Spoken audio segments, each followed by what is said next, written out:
everyone. I didn't know if my mic was on yet or not. But welcome back to the LG Cinema 3D Super Tournament. I am Wolf, and joined with me is no one but myself. I'm here alone today at the Super Tournament. We've got some great games coming up today. Every matchup imaginable, in fact. No mirror matchups today. So we've got a PVZ, PVT, and a ZVT. So all three matchups will be shown today. So I know it's a little strange to have me here on my camera by myself. Tastosis are not here because they're at MLG. Noah Moletrap, he has actually gone home as well. So I know there's a lot of questions and you guys are wondering why this is happening. Basically, it's just kind of a funky situation that we have here because I'm the only caster here right now and no one else could join me. Tried to get John the translator in here, but that didn't quite work out, unfortunately, so couldn't bring John along. I just brought my two imaginary friends. They're both actually sitting here or standing here. There's no chairs, as you can see. I'm here by myself, but we've got some awesome games. First up, we've got jookTo playing against MVP Keen, and actually, I think jookTo is going to have his work cut out for him because his ZVT is pretty bad. In fact, here's the match results from yesterday. I am MVP, taken out by Slayer's Gonzi in actually a very stunning series and a very surprising outset of that series, outcome I should say. Slayer's MMA took out Supernova 2-1, a pretty close series as well.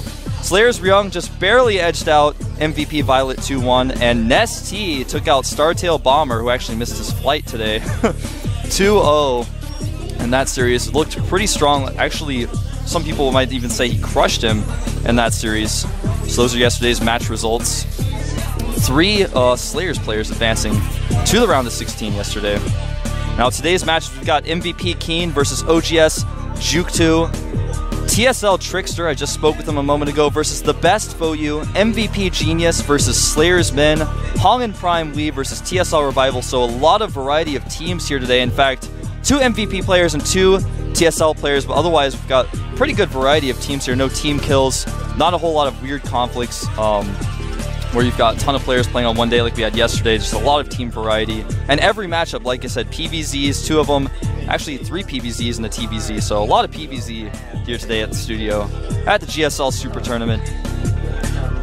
This is the round of 32, by the way. We will actually be giving interviews to the players after each win, so whoever wins the best of 3 will be interviewed at the end, and I'll have some producers translating for me in my ear. A lot of people actually ask me on my Twitter, can you speak Korean, Wolf? Well, actually, a little bit, but not really. I can order some food, can get around. If people ask me some questions, I can kind of figure it out, but more importantly, most people around here speak a little bit of English, and everyone looks at me and they're like, oh, you're an American guy. So I know that you probably can't speak Korean, so not a lot of people try to speak Korean to me, but I have had these few moments where people try to speak Korean to me and I'm like, I have no idea what you're saying, and then I try to tell them in Korean that I don't speak Korean, and they just keep talking to me in Korean, but eventually you figure it out. So if you do come here to Seoul, Korea, and you come to the studio, there are a lot of English speakers here, especially in the studio, and you can find your way around pretty easily. In fact, there's guides on gomtv.net. You can come down here, you can meet me or Tastosis when they're here. The players are all very friendly. A lot of people actually have been asking me if you can get jackets or shirts from the players, but you actually can't unless they like you or they give it to you in the crowd. But here are our players. First up, we've got MVP Keen. His GSL ranking is 70th, so he's gotten pretty high up in the ranking despite not playing that much recently. He made it to the Code A semifinals, was taken out there, but did make it to Code S in the up and down matches. And he took out TSL Rain in the Super Tournament 2-0, and he is a pretty scary opponent indeed. In fact, his win rate versus Zerg right now is 100%. And he's only played 4 games of it at the GSL, but he's won all 4 of those. So he's looking pretty solid, pretty strong here. There's a shot of him now. He's got his Gatorade in the background. He's cracking his knuckles. He's getting ready. He looks very calm and collected about today's match. So he's got that MVP shirt. There's, like I was saying earlier, a lot of people ask me, can you buy the shirts? Can you buy the jerseys? Not really. You just have to be lucky. Sometimes the coaches will give them out at the studio. So if you're lucky, you'll get one. If you want a jacket, you got to make friends with the coach. That's tough. All right, next up, we've got OGS jookTo, a Zerg player who a lot of people are kind of judgmental about, but as you see, his GSL ranking is 47th. He's got a lot of experience under his belt. He's played in the open seasons 3 times, so it's not actually shown here on the screen, but he did play in 3 open seasons, and he was in Code S in January, but has since fallen down to Code A, and actually lost in the round of 32 in the March Code A, so he's actually now a Code B player, so he has to requalify if he wants to play in Code A again. So this may be kind of, you know, we've had a lot of players like this who are in the Super Tournament because they have so many points under their belt, but they're not actually doing that well right now. So if he doesn't win here in the Super Tournament or do well here in the Super Tournament, you may not see him again for a while because he's going to have to requalify, and as you guys know, that's actually one of the hardest things that you could ever possibly do. There's a shot of him now. He's chewing some gum. He's got his shiny OGS jacket on. OGS has several different jackets, and that one actually is my favorite. It just looks really shiny and awesome. There's a shot of our studio right now. See GSL logo there. Alright, so we're going to get a little bit more info about these players. Now, you can see the recent 10 sets versus Zerg, versus Zerg, you can see that he won 3-0, and he's actually played a 4th match and won that one as well. It's just not shown. The recent 10 sets, he lost to MVP and then beat MVP and then lost again, so MVP did beat him in the Code A semifinals. Now, he did defeat Trickster 2-0, which may become important because Trickster's pretty close to him in the bracket. Now, some of the stats are actually cut off on my screen, but he did beat Min, lost to Frozen, and beat Rain. So those are some Team League games, if I remember correctly. Now at the bottom, we've got jookTo, who lost a lot recently. Look at his 3 wins and 7 losses. You see several losses against Fruit Dealer. Bonbon's Killer did beat Killer one of those games, but ended up losing to him overall. And did defeat Any Pro to get to where he is now. So some of those wins were cut off the screen, so if I didn't read them in the right order, I apologize. Alright, so these two players getting ready. The first map is Belcher Beach. The second map, of course, Zelnaga Fortress. The third map, Crevasse. Keen eliminated Dual Sight, and jookTo eliminated Crossfire. So these two guys head-to-head here at the GSL. jookTo with a very, very bad win rate versus Terran, 12.5%. It's 1-7, and MVP Keen beating every Zerg he's ever seen. He's 4-0 right now. It's going to be hard work for jookTo to take down MVP Keen. We'll see if he can do it. The countdown has started. The match is about to begin. Who's going to take game 1? We'll find out here in just a second. Here at the GSL Super Tournament, sponsored by LG, Intel, and G-Skill.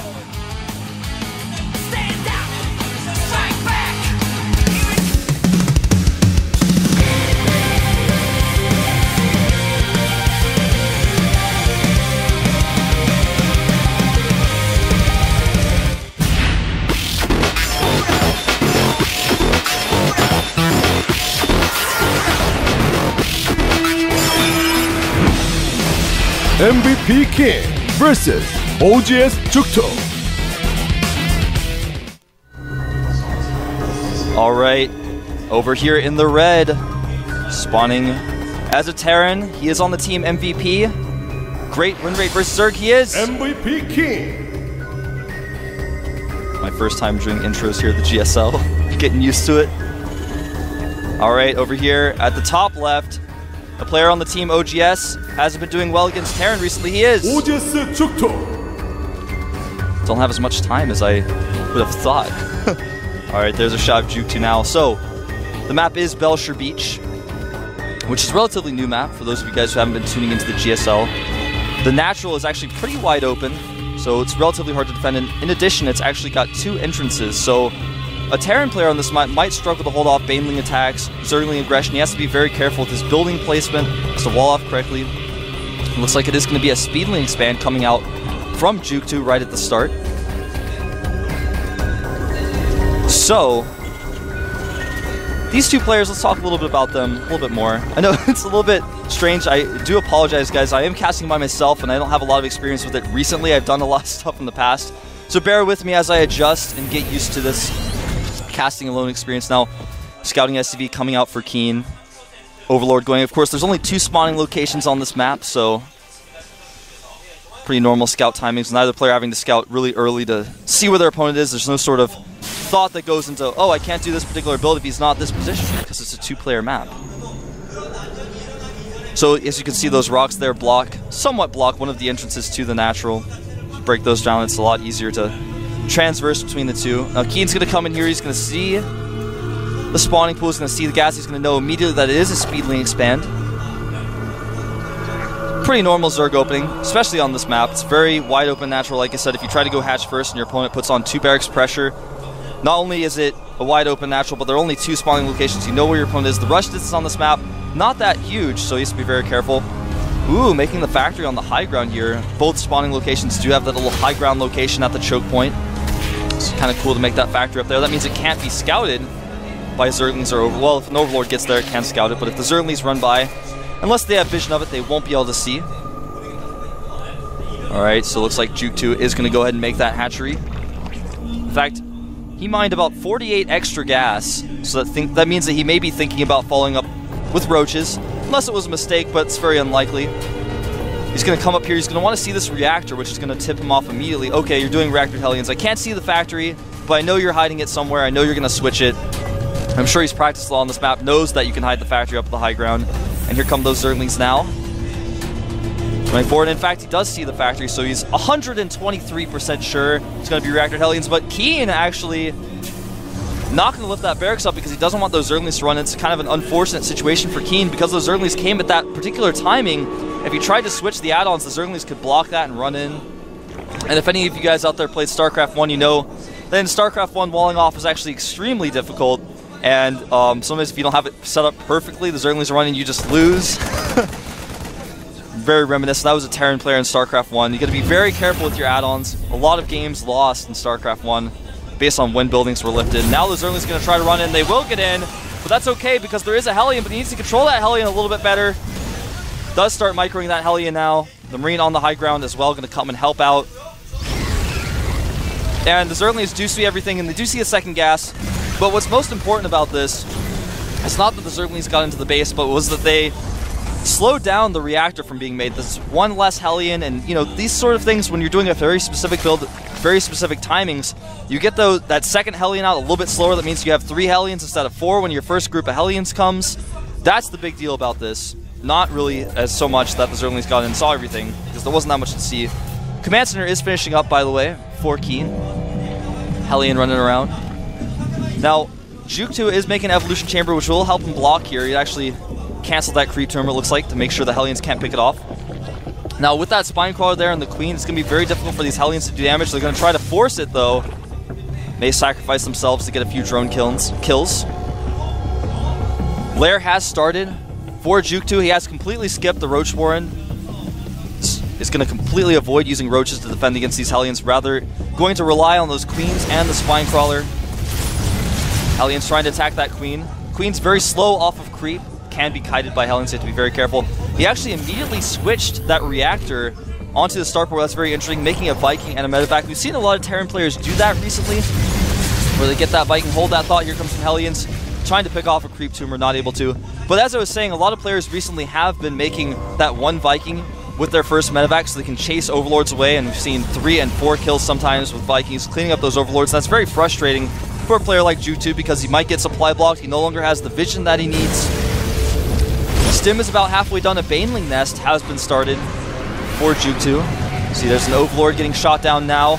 Nowhere to run, nowhere to hide. Viking has found him. This is a persistent Viking, unlike the Vikings we saw yesterday, who weren't quite so keen on killing those Overlords and dropships in certain cases. There's a shot of that Baneling Nest. Alright, SCV is being transferred here for Keen, so he's got his command center up relatively quickly. Has added 2 more barracks. He's got 2 reactors in the tech lab, so he's got that stim coming. He's going to get those combat shields immediately afterwards.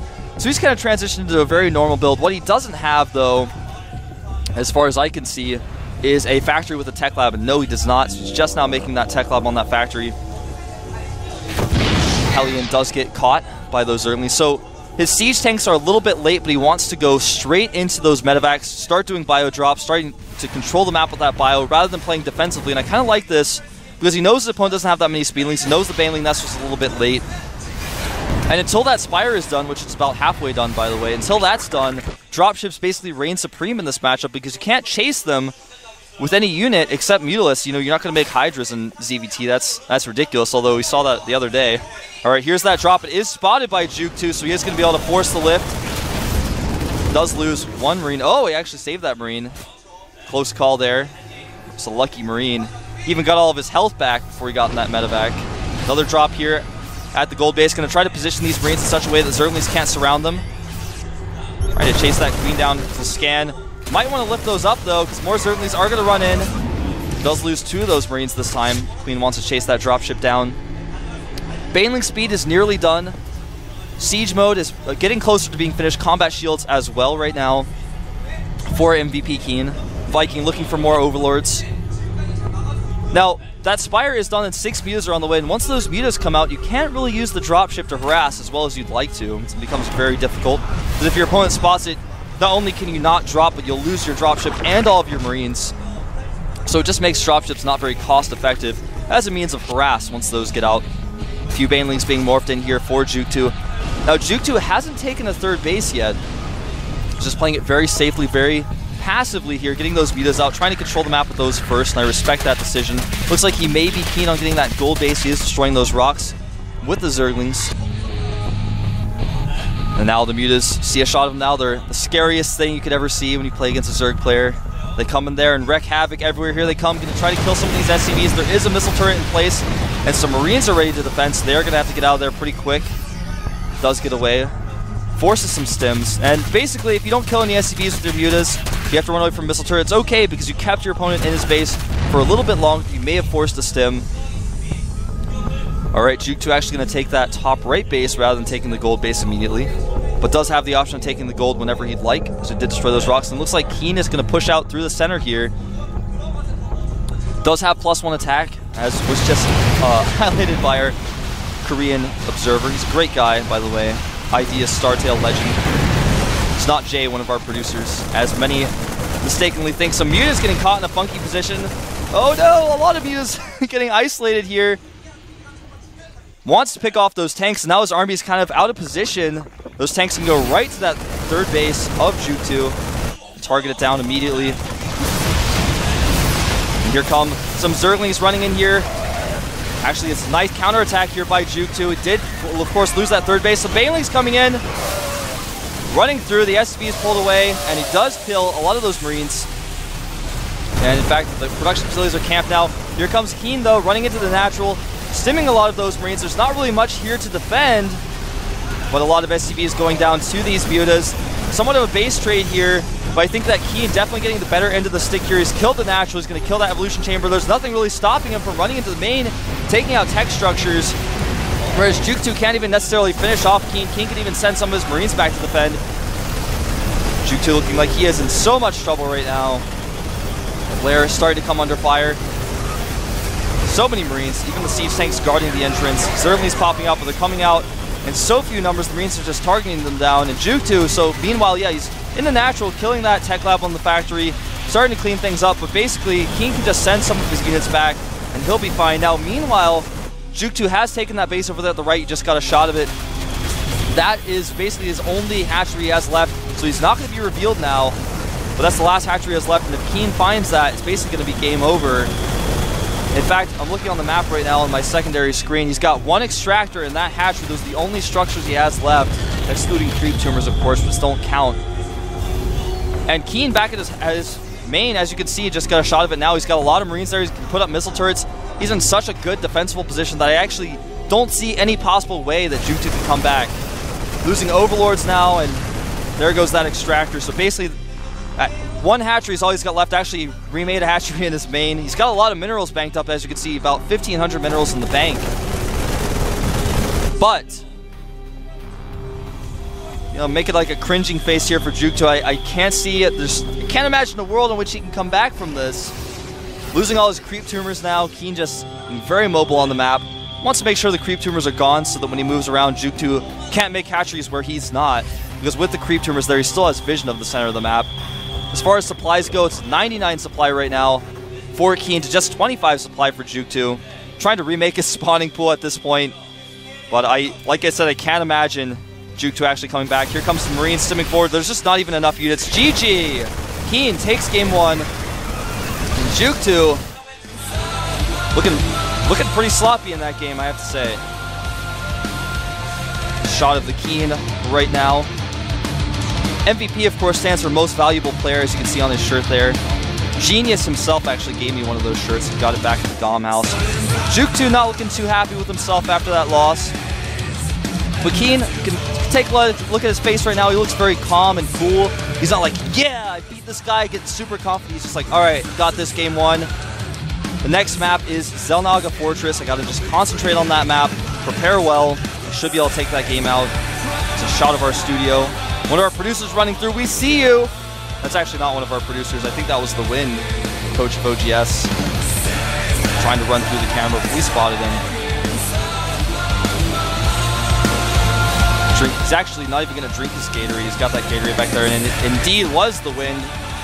Great coach. Does help out with Spunky to manage and coach the OGS team. Also a player for OGS. So, here's me again, by myself, GSL. So, like I was saying earlier, you can come down here to the studio, come in. I know you guys can't really see, but there's a nice crowd, a nice audience over there. Sitting down, watching the GSL, listening to the Korean commentators, which, by the way, you can watch as well. I'm not entirely sure how that process works, but if you go to gomtv.net, you can watch the cast there in Korean for free. Doesn't cost you anything. Don't know about the quality. And if you live in Korea, you can watch actually the stream in Korean as well for free. A lot of ads though. Just giving you guys some insight about when you come to Korea. It's actually, when you're in Korea, a lot of people talk about high-speed internet here. It's really high-speed internet, like 1,000 down, or 100 down I have, and like 70 up. But when you try to upload or download to sites that their servers are really far away, kind of takes forever. Like when I try to watch Justin TV streams, it takes forever. When I try to watch YouTube, it takes forever. All right, here's another shot of our players. Like I said, the Game 2 map is Xel'Naga Fortress. jookTo has got his work cut out for him. This is his last chance. If he messes this up, he's out of the GSL. We'll have to try to requalify. Of course, you may see him again in the Team League, but otherwise, this may be one of the last times you see his face if he doesn't take out Keen here. So these two players getting ready. Their headsets are lit. The countdown is finished up. Getting into the game right now. OGS jookTo versus MVP Keen. Can jookTo come back, or will Keen close it out 2-0? Let's find out here at the GSL Super Tournament.